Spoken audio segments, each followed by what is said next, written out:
श्री गणेश योगेंद्र महाराज जी का सद्गुरु प्रबोध, सद्गुरु की कृपा प्राप्ति एवं भगवान मयूरेश्वर के दर्शन। श्री गणेश योगेंद्र जी को संपूर्ण शास्त्र ज्ञान प्राप्त हुआ, फिर भी उनका चित्त अशांत था। चित्त शांति हेतु मुद्गल सिद्धांत की प्राप्ति आवश्यक थी। उसकी प्राप्ति के लिए उन्होंने हर संभव प्रयास किए, किंतु उसकी प्राप्ति नहीं हो रही थी।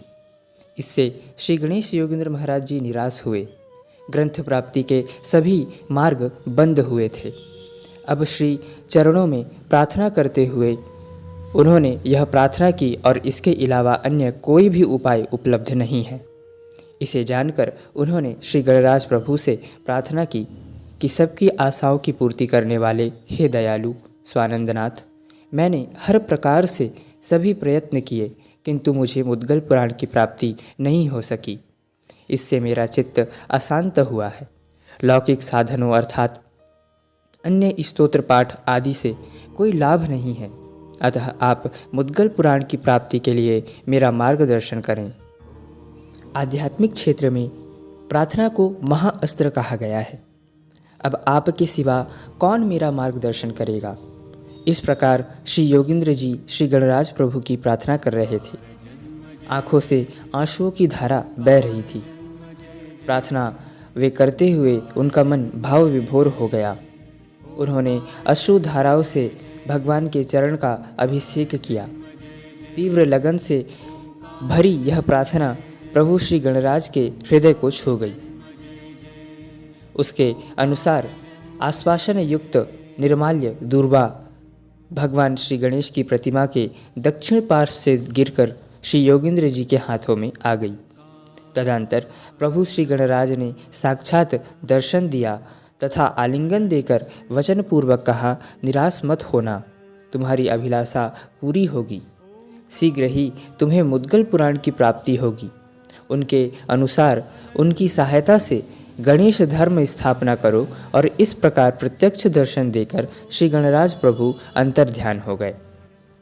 श्री गणेश योगेंद्र महाराज जी को मुद्गल पुराण को प्राप्त करने में कितना संघर्ष करना पड़ा है, इसका आभास हम इस कथा के माध्यम से कर सकते हैं। एक दिन नित्य प्रति की तरह नित्य यात्रा, श्री मयूरेश्वर पूजन आदि से विरत होकर श्री गणेश योगेंद्र महाराज जी प्रभु गणनाथ का चिंतन करते हुए बैठे थे। इतने में ही एक ब्राह्मण विघ्नहर के पास आ बैठा और उन ब्राह्मण के बाह्य लक्षणों से प्रतीत हो रहा था कि वह गणेश भक्त होगा। उस ब्राह्मण ने योगेंद्र जी से कुछ देर के लिए अपना सामान रखने की अनुमति मांगी और यह भी कहा कि श्री मयूरेश के दर्शन हेतु मैं यहाँ आया हूँ। इतना कहकर वह ब्रह्म कमंडलों में स्नान करने को चला गया।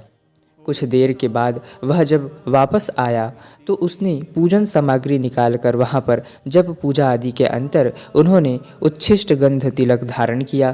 पूजादि के पश्चात ब्राह्मण महोदय ने एक ग्रंथ निकाला। श्री योगेंद्र जी ने विनम्रतापूर्वक उनसे पूछा, अभी आपने कौन से ग्रंथ का वाचन किया है? मैंने आज तक इसे नहीं सुना है। योगेंद्र जी के इस प्रश्न पर उस ब्राह्मण देवता ने आचार्य श्री योगेंद्र जी की ओर गौर से देखते हुए कहा कि यह मुद्गल पुराण का प्रथम खंड है। प्रतिदिन एक खंड के पठन का मेरा नित्य नियम है, अतः यात्रा काल में इसका एक खंड मैं अपने साथ रखता हूँ। मुद्गल पुराण यह शब्द कानों में पड़ते ही श्री योगेंद्र जी को साक्षात ब्रह्म दर्शन सा आनंद प्रतीत हुआ, जिसके लिए वे रात दिन चिंतन कर रहे थे, छटपटा रहे थे। वही वस्तु उनके सामने उपस्थित थी। श्री योगेंद्र जी को लगा कि यह भ्रम है, यह स्वप्न है या कोई आभास मात्र है। श्री योगेंद्र जी की पूरी देह रोमांचित हो गई। उन्होंने ब्राह्मण महोदय से कहा कि आप अत्यंत सौभाग्यशाली हो, आप अत्यंत महान हो, जो कि मुद्गल पुराण जैसी महामणि आपके पास सहायक के रूप में है। इसे सुन ब्राह्मण महोदय ने सराहनापूर्वक हास्य के साथ श्री योगेंद्र जी से कहा कि आपको आश्चर्य क्यों हुआ? श्री गणराज प्रभु के एक निष्ठ भक्तों के नित्य नियम में मुद्गल पुराण का पाठ अवश्य होता है। उसी से तो स्वानंदेश प्रभु श्री गणराज की कृपा प्राप्ति होती है। श्री मुद्गल योगींद्र तथा मुद्गल पुराण दोनों ही श्री गणेश के स्वरूप हैं। संपूर्ण दक्ष कारिकाओं समेत श्री मुद्गल पुराण मेरे पास विद्यमान है। इसे सुन श्री योगींद्र महाराज को प्रतीत हुआ कि साक्षात प्रभु श्री गणराज ही उन पर अनुग्रह करने के लिए ब्राह्मण का रूप धारण कर सगुण साकार रूप में प्रकट हुए हैं। उस ब्राह्मण देवता के चरण पकड़कर प्रार्थना पूर्वक श्री योगींद्र जी ने कहा कि हे आशापूरक रूप भूदेव, आप साक्षात विनायक हैं। आपके पास श्री मुद्गल पुराण विद्यमान है। इसे देखकर मुझे आनंद हुआ है। क्या आप कृपालु हों तो कुछ अवधि के लिए मुझे यह ग्रंथ प्रदान कर सकते हैं? उसका यथोचित लेखन कर मैं आपको इसे वापस लौटा दूंगा। कृपा करके मेरी प्रार्थना स्वीकार करें। ब्राह्मण महोदय ने बड़ी आत्मीयता से योगींद्र जी की ओर देखते हुए कहा कि हम दो ही श्री गणेश उपासक यहाँ पर व्याप्त हैं। हम दोनों ही गाणपत्य हैं। मैं नित्य ही इस ग्रंथ का वाचन करता हूँ। किसी भक्त को दुखी करना पाप माना जाता है, इसलिए मैं आपकी प्रार्थना का अनादर नहीं कर सकता और मैं अमलाश्रम ग्राम स्थित ढूंढीराज नामक ब्राह्मण हूँ। श्री गणेश सेवन हेतु मैं नित्य यात्रा करता हूँ। यह ग्रंथ मैं आपको अवश्य दे दूंगा, लेकिन इन दिनों चूँकि मैं यात्रा कर रहा हूँ, इसलिए मेरे पास इसका एक ही खंड व्याप्त है। उसे मैं आपको सौंपता हूँ। आगामी चतुर्थी के दिन आते समय मैं दूसरा खंड लेकर आऊँगा। तब तक इसे आप लिखकर पूरी करें। ऐसा 9 खंड मैं आपको प्रदान करूँगा, जिन्हें आप लिख लें। और इस पूरी घटना से श्री योगींद्र महाराज बड़े प्रसन्न हुए। उन्होंने ब्राह्मण ढूंढी को प्रणाम किया। ब्राह्मण देवता अपने ग्राम के लिए चल पड़े। तदंतर श्री गणनाथ प्रभु की जय जयकार करते हुए श्री योगींद्र महाराज जी ने लेखन का कार्य प्रारंभ किया। दिन रात एक कर श्री योगींद्र जी एक पखवाड़े के अंतर्गत एक खंड लिखकर संपूर्ण किया करते थे और आगामी चतुर्थी को ब्राह्मण ढूंढी पुनः पुनः आकर एक एक खंड देकर चले जाते थे। इसी प्रकार 8 खंड लिखकर पूर्ण हो गए। ढूंढी ब्राह्मण ने मुद्गल पुराण का अंतिम खंड अर्थात 9वां खंड दे दिया और वह 9वां खंड 9वीं तिथि तक लिखकर पूरी हो गई थी। ब्राह्मण ढूंढी चतुर्थी के दिन उक्त खंड ले जाने हेतु पधारने वाले थे। तब तक 5 दिन बाकी थे। अतः मूल ग्रंथ के आधार पर लिखित ग्रंथ जांच लिया जाए, इस प्रकार का विचार करते हुए श्री योगींद्र जी ने लिखे हुए ग्रंथ का जांच आरंभ किया एवं अपने आराध्य श्री गणेश का वे धन्यवाद किए और दूसरे दिन 10वीं को ब्राह्मण ढूंढी उपस्थित हुए। उन्हें देख योगींद्र जी को आश्चर्य हुआ कि ब्राह्मण देवता ने लेखन पूर्ति के बारे में पूछा और तब योगींद्र जी ने कहा कि क्या आपके नियम में कोई परिवर्तन हुआ है? आप नित्य ही चतुर्थी के दिन आते हैं, तो आज बीच में कैसे पधारे? और आपको कैसे ज्ञात हुआ कि मेरा लेखन कार्य संपन्न हुआ है? कृपया आप मुझे बताएं। तदंतर ढूंढी ब्राह्मण ने कहा कि मेरे एक आप्त एक परिजन यहाँ पर रहते हैं, तो मैं उनसे मिलने हेतु यहाँ आया था। इस बात को सुनकर योगींद्र महाराज को थोड़ा आश्चर्य प्रतीत हुआ।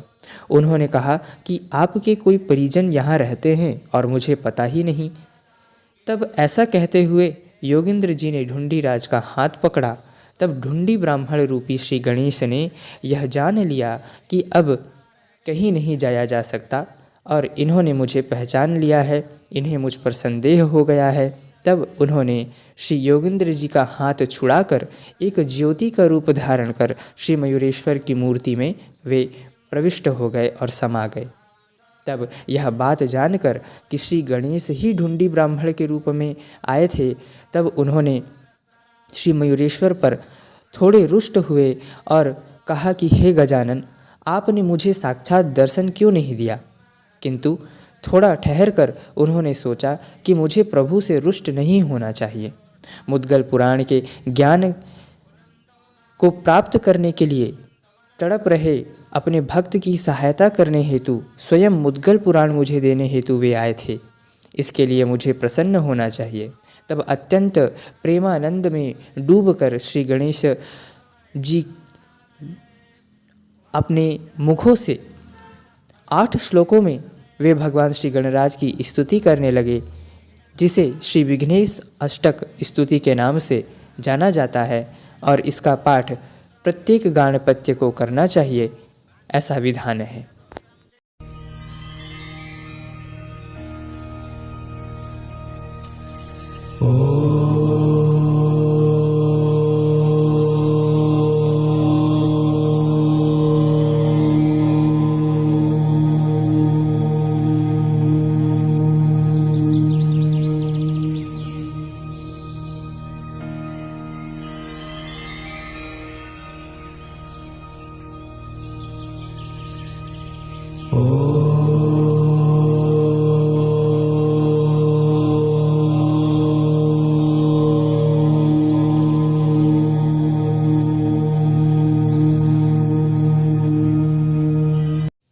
तो इस प्रकार अद्भुत वाक्य पुष्पों के माध्यम से श्री गणेश की स्तुति, स्तोत्र पाठ एवं स्तुति के अंतर श्री गणराज प्रभु को प्रणाम कर श्री योगींद्र जी अत्यंत आर्त स्वर में व्याकुल हो दुखपूर्ण अंतःकरण से श्री मोरिया के सगुण दर्शन के लिए गुहार लगाने लगे।